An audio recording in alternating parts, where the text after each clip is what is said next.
Hello everyone. Today I'm going to be going over a few things I've got here in this collection, and these are all things I have picked up from an estate. It's a jeweler's estate that I am helping to liquidate, and I'm going to talk about these because they're all different and interesting and rare, and they're the sort of thing where if you go to yard sales, garage sales, rock hound sales, anything where maybe there's going to be loose gemstone material or other things, you might want to be on the lookout for these because they're not necessarily going to look that special at first, but they all have something unique about them and they're all fairly valuable. The first one I want to talk about is this. This is a parcel of Peruvian opal. It's blue opal from Peru, and it has some transparency to it. And I actually picked out a piece for myself from the parcel. I'm going to be cutting it a little bit later today. This piece is about 75 carats, so I'm hoping to get about a 30 carat stone out of it, maybe 25. And as you can see here,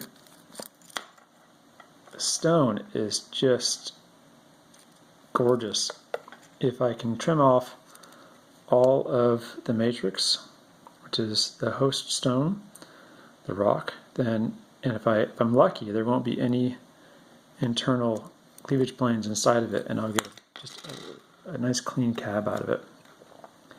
Right now, these are going, a good size cab are going for around $10 a carat online. If you were to have one set and a nice ring or pendant sold retail, price would probably be double or triple that. So if you see material like this, typically it's going to have a blue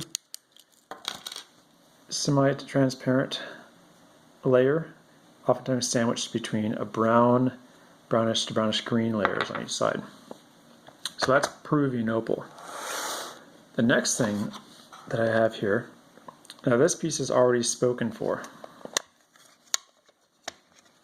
This is Botryoidal Chrysocolla, also known as gem silica.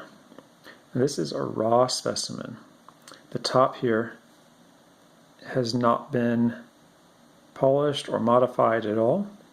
All that has been done to it was any dirt and grime has been removed, probably through a chemical process, just to leave this really nice botryoidal finish. Gem silica is particularly rare. Now this piece came from the Inspiration Mine in Arizona in the United States, and what somebody had done previously was remove it from all of the rock, and they've polished the back. You can see that there's a little bit of fingerprints on there right now, but it's actually very smooth, and they've also gone around and polished the edge. So what you have here is a piece that's about 2 inches long, and it too has a really nice transparency to it. All the way around, there's really nothing left, no flaws in this piece.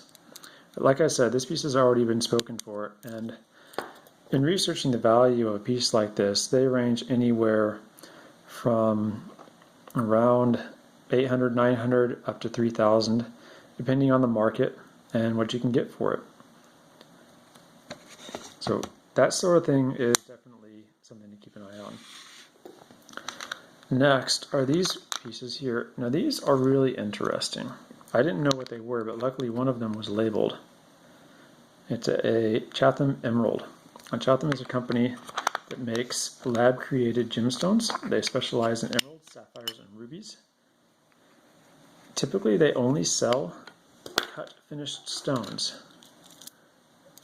So what this piece is here is actually a raw stone that they grew that hasn't been cut at all. So it's still completely in its raw form.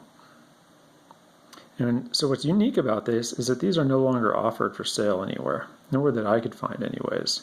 Chatham certainly does not list them on their website, and none of the wholesalers that I know I can buy their faceted stones from list anything like this. So this is a particularly rare find, and I only have 3 here. You can see that each one has grown differently. These have grown just the way a normal emerald would grow. You can see the cross section here. I think that's the weight on this. The actual price for one of these would be around $375. Now, even though these are lab grown, they are chemically and physically identical to a natural emerald. Chatham has become pretty much the name brand in lab grown stones. That's the stone that I use anytime I offer a lab grown ruby or emerald or sapphire. They are pricey, however their faceted stones are actually backed by a warranty. If you chip or break a stone, they'll replace it for free. I don't think that's the case for these, but I do think they're pretty remarkable and maybe a bit of a collector's item.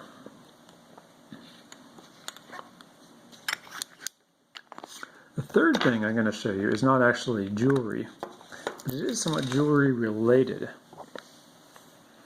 This piece is called a micro mosaic. Now, these were in vogue over 100 years ago. And what I'm going to do here is pause the camera and then get out my microscope so you can have a better idea of what we're looking at here. This is a handy little microscope I bought, and it's really nice for looking at things up close. So the first thing I want to point out about this here is it's pretty small. This is about 2 inches by 1.5 inches, maybe a little bit more. And there is not a drop of paint on this canvas here. It's actually literally what it is a micro mosaic. Each of those splotches of color is a tiny tile. You can see here, I can find something recognizable. Moving down, here's the dog's face. See if I can adjust the focus here. There we go. And you can see each of these little colored tiles that make up the eye of the dog. Now, this particular micro mosaic has a really high concentration of tiles in an irregular pattern, meaning that the artist had to hand cut and inlay every single one of these.